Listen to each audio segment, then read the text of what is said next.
Good morning everyone. Today we will learn about Hindi subject. Hindi में हम page number 27 open करेंगे। 27 page number पे part 4 है हमारा। पार्ट 4 है चिड़िया की सोच। चिड़िया की जो सोच है उसके बारे में इस पार्ट में हमें बताया गया है। पार्ट स्टार्ट करने से पहले हम इसके शब्दार्थ को देखेंगे। पेज नंबर 28 पे आ जाइए आप। पेज नंबर 28 पे आपको शब्दार्थ दिए गए ऊपर।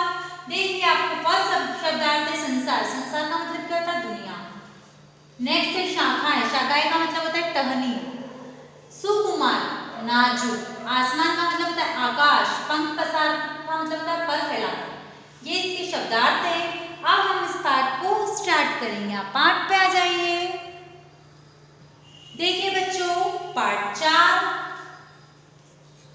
देखिए बच्चों पार्ट 4 है चिड़िया की सोच।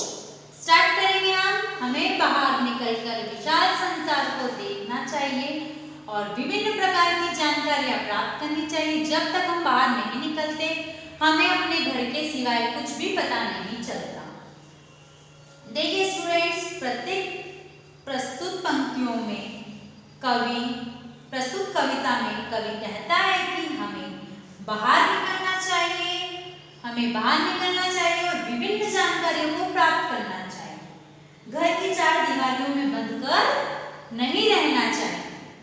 देखिए सबसे पहले मेरे घर का अंडे जैसा था आकार।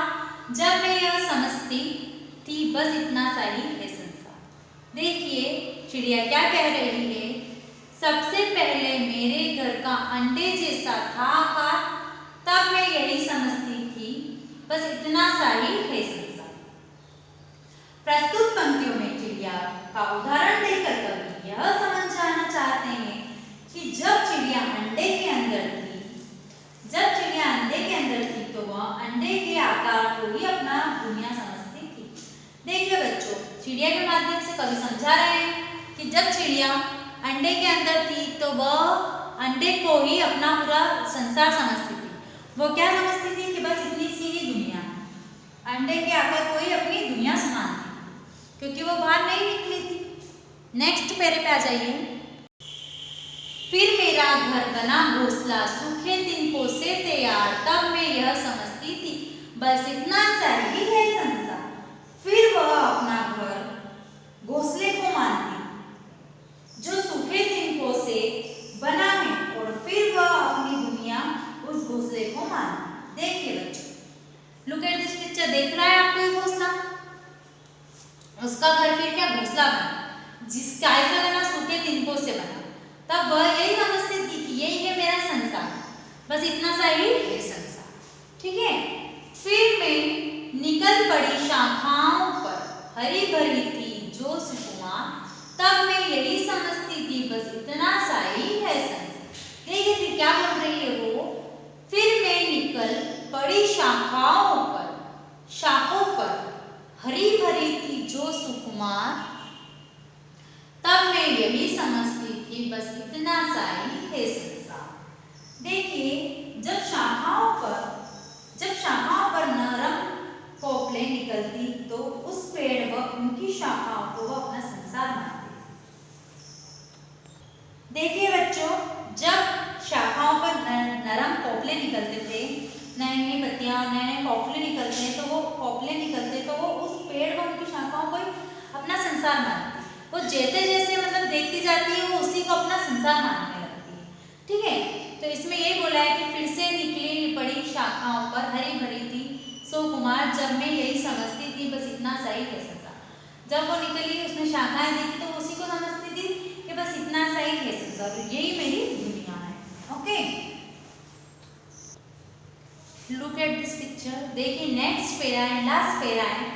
फिर मैं निकल पड़ी शाखाओं पर, हरी भरी थी जो सुकुमार, तब मैं यही समझती थी बस इतना सा ही। ये पैरा हमने पढ़ लिया था। इसमें क्या बोल रही है वो कि जब शाखाओं पर नरम कोपले निकलते तो उस पेड़ व उनकी शाखाओं को मैं अपना संसार समझती थी। देखिए जब शाखाओं पर नए पत्ते, नरम पत्ते, हरे भरे पत्ते निकलते थे तो वो क्या समझती थी खोपले मतलब क्या होता है? वृक्ष की नई तथा कोमल पत्तियां। वो जब निकलते थे तो वो क्या समझती थी कि यही मेरा संसार है। ठीक है, अब नेक्स्ट पैरा देखिए, हमारा लास्ट पैरा है। लास्ट पैरा देखिए हमारा, आखिर जब मैं आसमान में उड़ी दूर तक पंख पसार। क्या बोल रही है वो? आखिर जब मैं आसमान में उड़ी दूर तक पंख पसार, तभी समझ में मेरी आया, तभी समझ में मेरे आया, बहुत बड़ा है यह संसार। फिर से मैं रिपीट कर रही हूँ लास्ट पहले को। आखिर जब मैं आसमान में उड़ी दूर तक पंख पसार। क्या बोल रही है वो?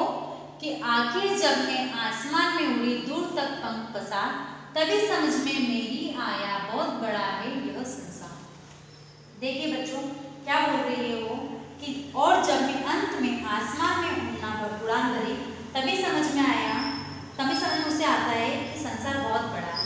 क्या समझ में आता है उसे? कि संसार बहुत बड़ा है जब वो आसमान में उड़ान भरती। तो जैसे जैसे हम आगे बढ़ते जाते हैं, दुनिया को देखते हैं, तो हमें समझ में आता है कि दुनिया कितनी बड़ी है। इसलिए कवि कहना चाहते हैं कि हमें घर की चार दीवारियों में बंद कर नहीं रहना चाहिए,